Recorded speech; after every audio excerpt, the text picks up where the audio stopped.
September 11th, 1972. The Israeli Supreme Court in Jerusalem. 5 justices sit behind the bench. They have written 83 pages, and every one of those pages says the same thing. No. Meyer Lansky, the man the FBI called the mob's accountant, the man who helped arm this country before it was born, is told he cannot live in it. He is 70 years old. He has federal indictments waiting for him in Miami.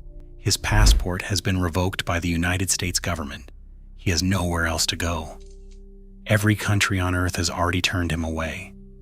And now the nation he helped build won't take him. But this story isn't about that rejection. Not yet. It's about what came before it, a secret, sprawling, improvised operation that stretched from the docks of Newark to the casinos of Havana to the airfields of Czechoslovakia. A network of gangsters, gun runners, gamblers, and true believers who raised millions of dollars, stole machine guns from U.S. military depots, sabotaged arms shipments bound for Arab armies, and smuggled B-17 bombers across 3 continents, all to help create a Jewish homeland. This is the story of how the American underworld helped build Israel, and what Israel did to repay them. Meyer Lansky was born Meyer Suchaljansky on July 4, 1902, in Grodno, a city in the Russian Empire that today sits inside Belarus. His family knew pogroms the way other families knew weather: inevitable, unpredictable, and violent. A relative who fought back during one attack had his arm severed with a saber. Lansky's grandfather, Benjamin Suchaljansky, was a different kind of man. He refused to emigrate to America. He believed it was a Jew's duty to go to Palestine. Benjamin and his wife Basha arrived in Jerusalem in August 1910. He died there just weeks later, on September 10, 1910, and was buried on the Mount of Olives. Plot 15, column B, grave 80. That grave would haunt Meyer Lansky for the rest of his life. He would spend decades trying to reach it. He never would. The rest of the family went west. Max Suchaljansky reached New York in 1909. In 1911, 9-year-old Meyer and his mother followed, settling in the tenements of the Lower East Side. The boy attended Cheater, excelled at mathematics, and carried the family kolant to the baker on Shabbat. He also learned something else: how to fight. The streets were a crucible of ethnic violence. Italians on one block, Irish on the next, Jews squeezed in between. An Israeli cousin later explained that Jewish gangsters in America evolved for 2 reasons. First, to protect the Jews. Jewish women on the Lower East Side could not walk alone on streets filled with Italians and Irish without being attacked. Young Meyer met Benjamin Bugsy Siegel as a child, 2 Jewish kids who discovered they would rather throw punches than take them. He met Charles Luciano as a teenager, and Luciano tried to shake him down for protection money and was impressed by the small Jewish kid who would not pay. Those 2 relationships with Bugsy and Luciano would shape American organized crime for 50 years, and decades later, they would shape the arms pipeline to a nation that did not yet exist. By the 1930s, Lansky had risen to become the financial brain of the National Crime Syndicate, the organization that brought together Italian and Jewish gangsters into the most powerful criminal enterprise in American history. He ran gambling empires stretching from New York to Florida to Cuba. He had interests in the Flamingo in Las Vegas through Siegel, casinos in Havana through his relationship with Cuban dictator Fulgencio Batista, and carpet joints across the South. The FBI estimated his worth at $300 million, a figure that turned out to be wildly inflated. But underneath the empire was a Jewish identity that never faded. He donated to Jewish causes throughout his career. He attended synagogue. Actor Richard Dreyfuss, who portrayed him in a 1999 HBO film, observed that Meyer Lansky saw life entirely through a Jewish filter. Robert Rockaway, professor of history at Tel Aviv University, who interviewed Lansky personally, described him as a lifelong Zionist who saw himself as a biblical defender of the Jews. And what turned that abstract identity into urgent action was the Holocaust. The news coming out of Europe in the early 1940s, the camps, the gas chambers, the systematic murder of 6 million changed everything. For a man who had grown up fighting on the streets to defend Jewish women from assault, the industrialized slaughter of an entire people demanded a response, and Lansky had the resources to provide one. After the war, hundreds of thousands of Jewish survivors sat rotting in displaced persons camps across Europe, while the world debated what to do with them. The British mandate was blocking Jewish immigration to Palestine. And the United States had imposed an arms embargo under the Neutrality Act designed to keep America out of foreign conflicts, but in practice crippling the Jews in Palestine while doing nothing to stop their enemies. Here is what most people do not know about that embargo. It fell asymmetrically. The British were arming Egypt. The British were arming Iraq.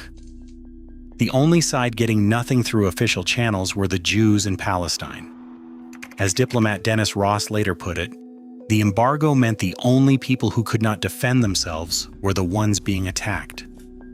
The Haganah, the main Jewish paramilitary force, needed weapons desperately. They needed money. And they needed people who already knew how to break the law. People who controlled docks and unions. People who could move contraband across borders without getting caught. People, in other words, exactly like Meyer Lansky. On July 1st, 1945, David Ben-Gurion convened a secret meeting at the Manhattan apartment of industrialist Rudolf Sonneborn with approximately 18 wealthy American Jewish millionaires. This became the Sonneborn Institute, a front that operated under charitable cover while secretly coordinating illegal arms purchases across the United States. Day-to-day operations ran from Hotel 14 at 14 East 60th Street in Manhattan. And here's a detail that tells you everything about how this world worked. That same building housed the Copacabana nightclub downstairs, controlled by Frank Costello, one of the most powerful mafia bosses in America. Future Jerusalem Mayor Teddy Kollek coordinated the entire Haganah procurement network from a rented 2-room suite upstairs. Respectable Zionists above, the mob below, and an elevator that connected them. But respectable men in suits could only go so far. To actually move weapons through American ports, to divert arms shipments mid-transit, to generate massive amounts of untraceable cash, to intimidate dock workers and bribe customs officials, you needed men who had been doing exactly that their entire adult lives.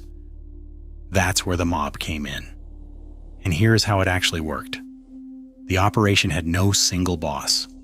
It was a network, overlapping, improvised, sometimes chaotic, held together by ethnic loyalty and criminal expertise.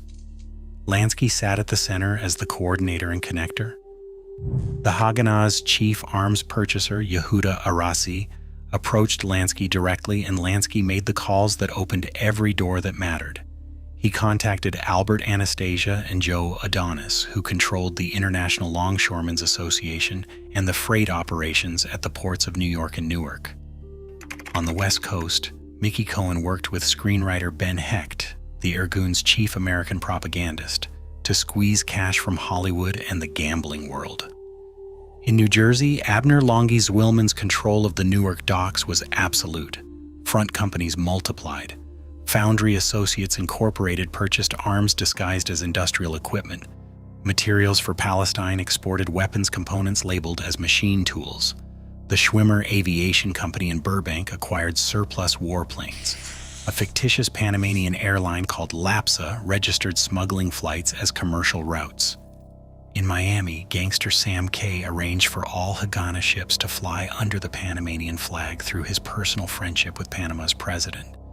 Haganah emissary Reuven Daphne later called that a very, very big help.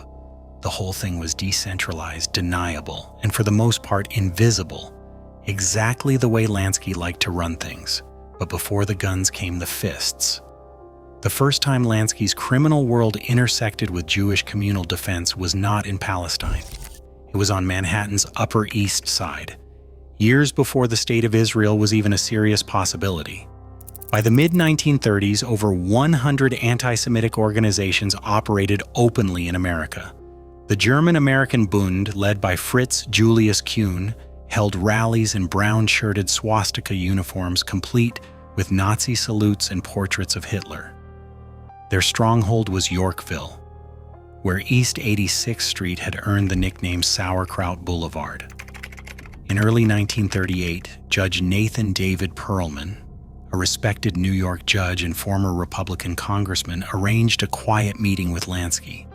Rabbi Stephen Wise was present. Perlman explained the problem. The Bund's activities were protected speech under the First Amendment, so they could not be legally stopped, but they could be physically disrupted. His one condition was simple: do anything you like to them, just don't kill them. Lansky agreed immediately. He refused payment. He said he was a Jew and he felt for the Jews in Europe who were suffering. "They are my brothers," he said. He turned down Lucky Luciano's offer to send Italian muscle. This was a Jewish fight, he said. His one demand was that Perlman protect him from criticism in the Jewish press. When Jewish leaders later failed to do so, Lansky was bitter about it for years. They wanted the Nazis taken care of, but were afraid to do the job themselves, he recalled. "I did it for them, and when it was over, they called me a gangster."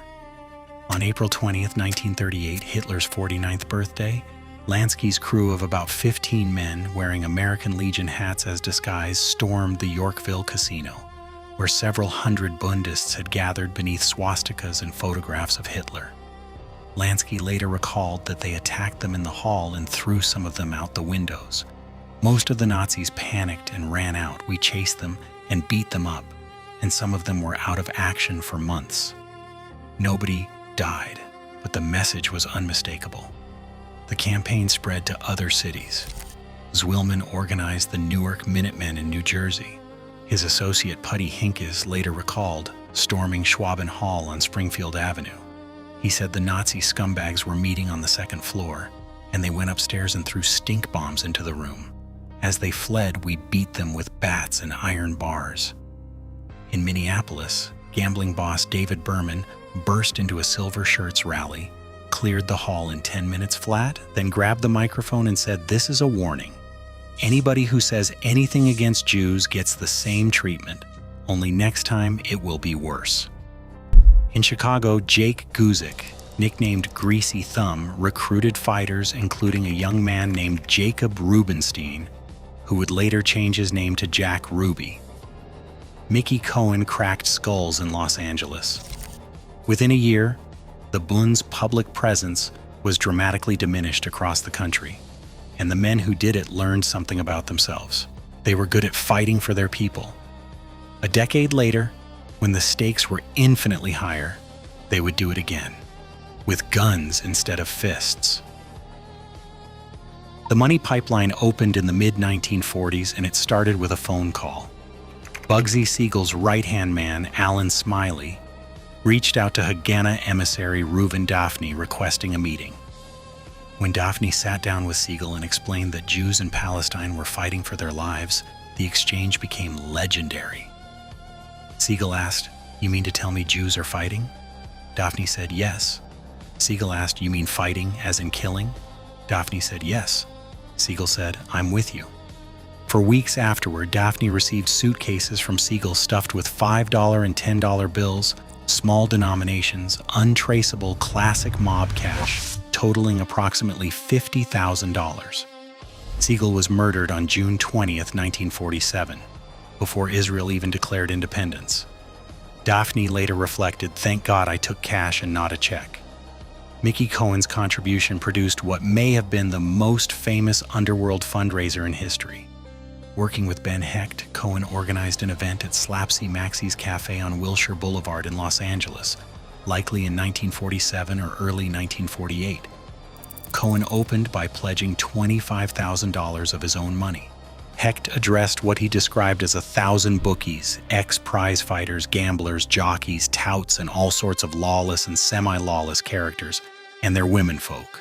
Jimmy the Weasel Fratiano, a mafia killer turned informant who was there that night, recalled that the place was packed, and he had never seen so many Jewish bookmakers and mob guys in one place in his life.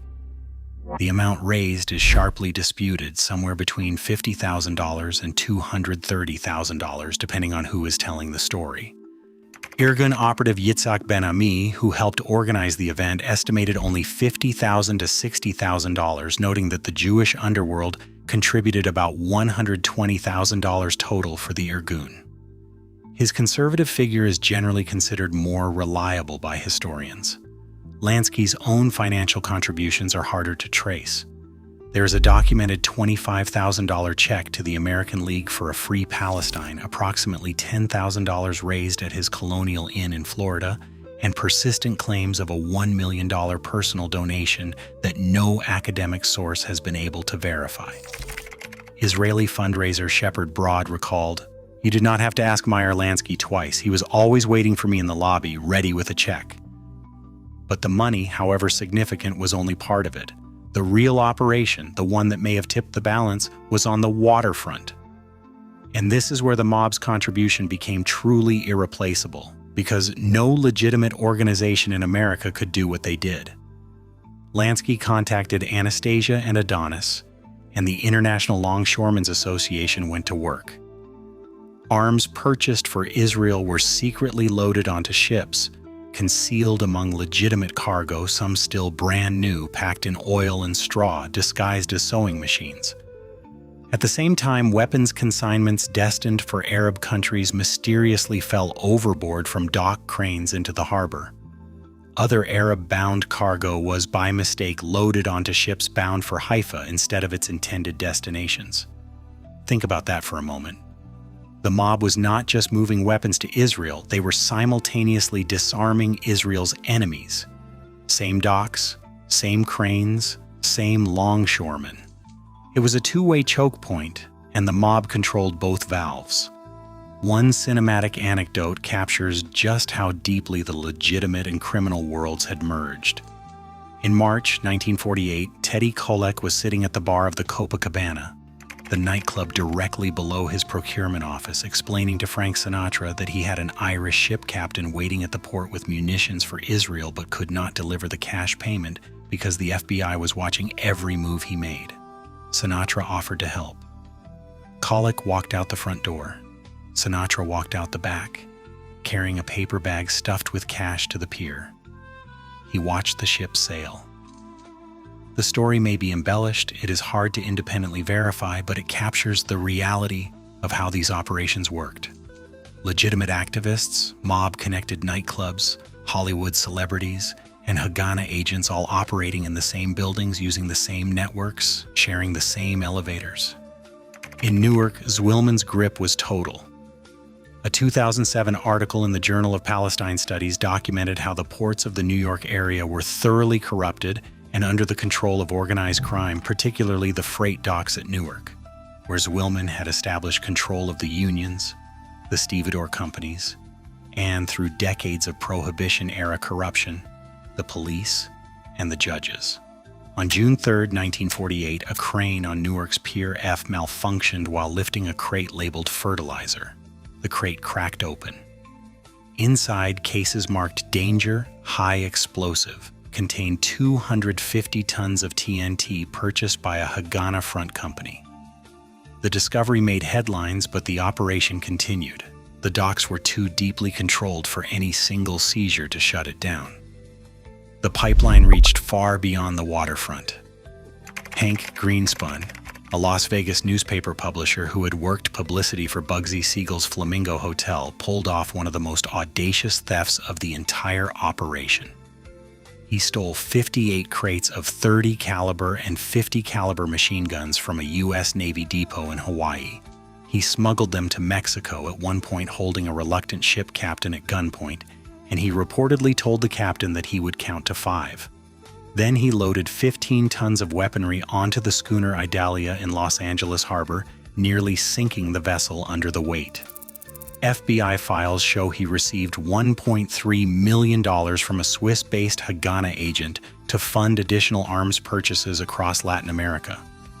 Al Schwimmer, a TWA flight engineer and World War II veteran, purchased 13 surplus cargo planes and created an entire fictitious airline to move them.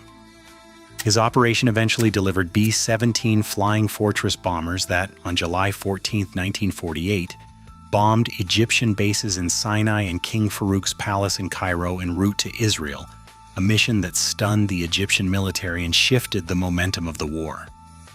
Ben-Gurion called Schwimmer's contribution the most important diaspora contribution to the survival of the state. Schwimmer later founded Israel Aerospace Industries, now a multi-billion-dollar defense enterprise all built from 13 stolen cargo planes. And Charlie Winters, a Protestant businessman from Boston, personally flew a B-17 from Miami to Czechoslovakia for delivery to Israel. He became the only person imprisoned for these operations, serving 18 months in federal prison. He was the only non-Jew and the only one who did time. The single most important arms source was Czechoslovakia itself. Between January 1948 and late 1949, the Czech government, with Stalin's approval, as part of a cynical Cold War gambit to weaken British influence in the Middle East, sold Israel 4,500 rifles, 200 machine guns, 50 million rounds of ammunition, 25 Avia S-199 fighters, and eventually 50 Spitfires. The first major shipment arrived aboard the SS Nora on April 2, 1948, carrying Czech rifles concealed under onions and potatoes. Ben-Gurion later declared, "Czechoslovak arms saved the state of Israel, really and absolutely." But Czech weapons needed American transport to reach the front in time. Schwimmer's C-46 cargo planes conducted Operation Balak, roughly 95 to 100 flights between the Czech airbase at Zatek and Israel between March and August 1948. Without those American planes, Czech weapons would sit in a warehouse while Israel was overrun. Now, context matters. Legitimate Zionist fundraising dwarfed the mob's money. The 1948 UJA campaign alone raised $150 million. The mob did not build Israel. The Czech pipeline, the Haganah fighters, the sacrifice of Israeli soldiers, all of that dwarfed what the underworld contributed. But the mob controlled the choke points, the docks, the unions, the cash channels.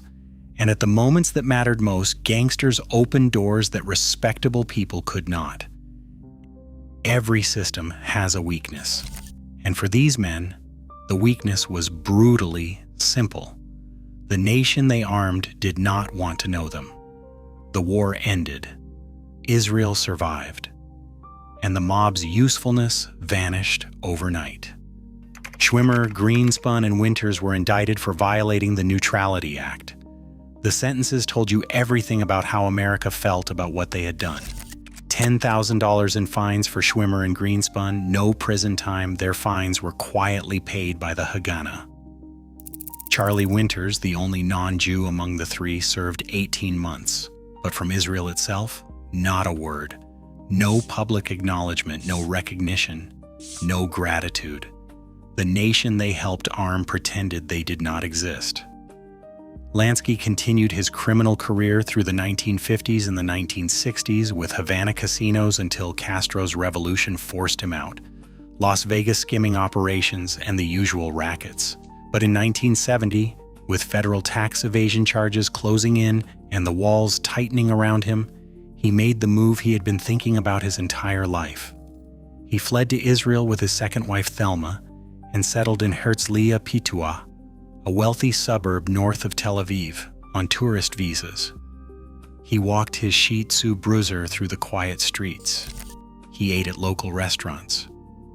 With the help of Israeli journalist Yuri Dan, he located his grandfather Benjamin's grave on the Mount of Olives, the grave that had drawn his family to Jerusalem 60 years earlier.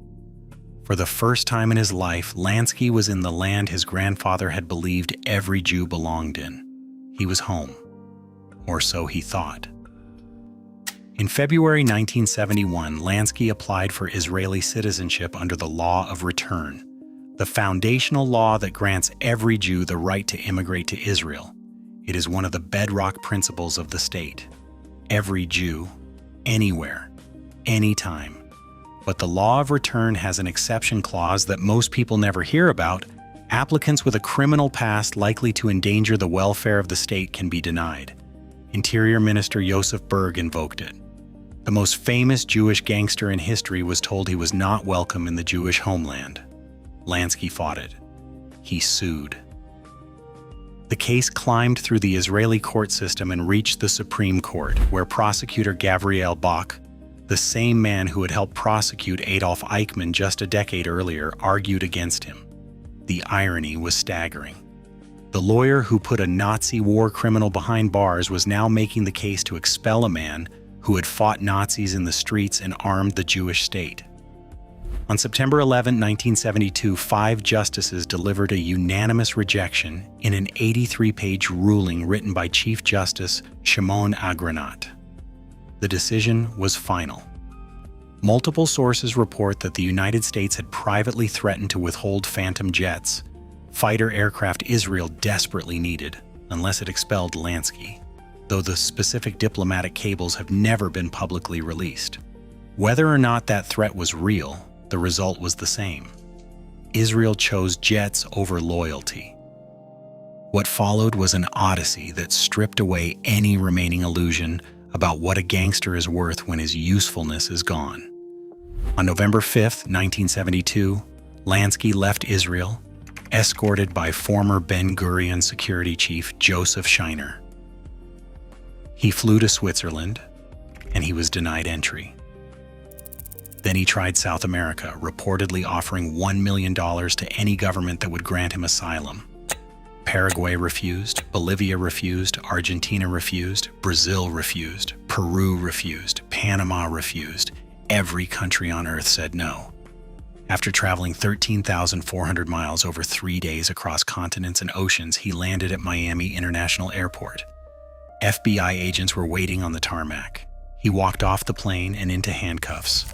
He was tried for tax evasion in 1973 and acquitted. The government that had chased him across the globe could not prove its case. He spent his final decade living quietly in a modest apartment in Miami Beach, a man who had once controlled gambling empires from Havana to Las Vegas, reduced to walking his dog and watching television.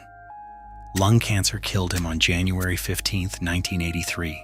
He was 80 years old. His estate was valued at $37,000, not $300 million, not $30 million, $37,000. The mob's accountant died nearly broke. He was buried at Mount Nebo Jewish Cemetery in West Miami, not on the Mount of Olives, not beside his grandfather, 6,000 miles from the grave he had spent a lifetime trying to reach.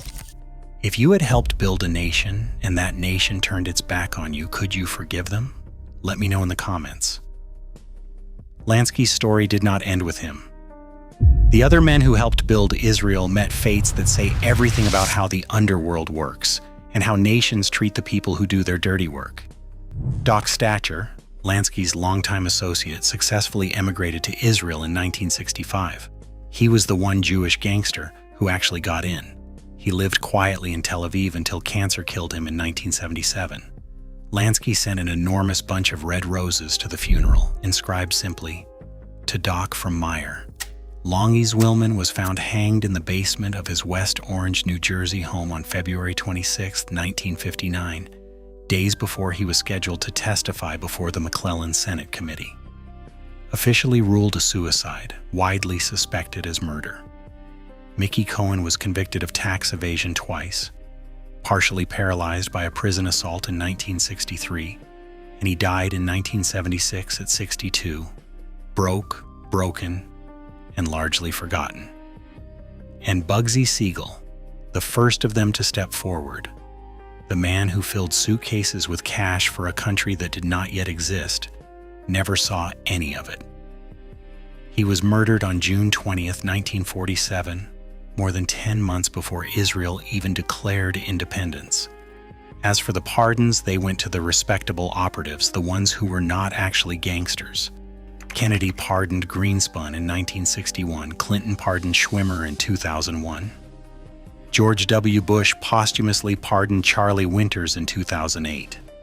Not one actual gangster, not one of the men who raised the money, controlled the docks, or broke the skulls at Yorkville ever received recognition from the nation they helped create. Israel has never officially acknowledged organized crime's contributions to its founding, and you can understand the logic. As the Jewish press noted, Israel understandably sought to suppress these contributions, lest its early history be tainted by an association with criminals. A nation built on the moral authority of the Holocaust does not want its origin story tangled up with murderers and loan sharks. But that silence has started to crack in recent years. Michael Benson's Gangsters vs. Nazis was published in 2022 and named Goodreads' top nonfiction for its account of the Perelman-Lansky campaign against the Bund.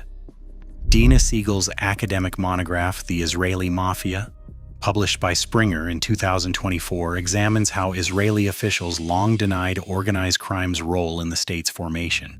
And most significantly, a three-part documentary series called Lansky, the Zionist Gangster, directed by Avi Marzuk, premiered at Israel's prestigious Tel Aviv Film Festival in 2025. It was the first time an Israeli production directly explored Lansky's secret involvement in raising funds and procuring arms for the new state.